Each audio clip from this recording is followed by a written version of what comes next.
Try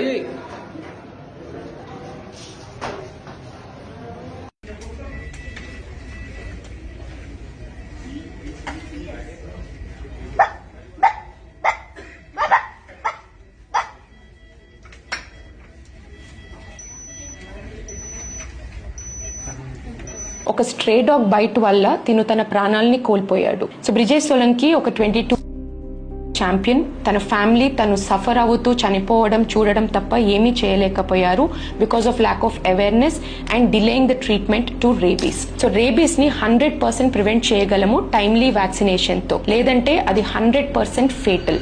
ఒక్కసారి virus central nervous system ని attack చేస్తే అది ఇంకా డెత్ సెంటెన్స్ లాగానే. So symptoms like anxiety, hydrophobia, aerophobia, muscle paralysis and eventually death ని కాజ్ చేస్తుంది.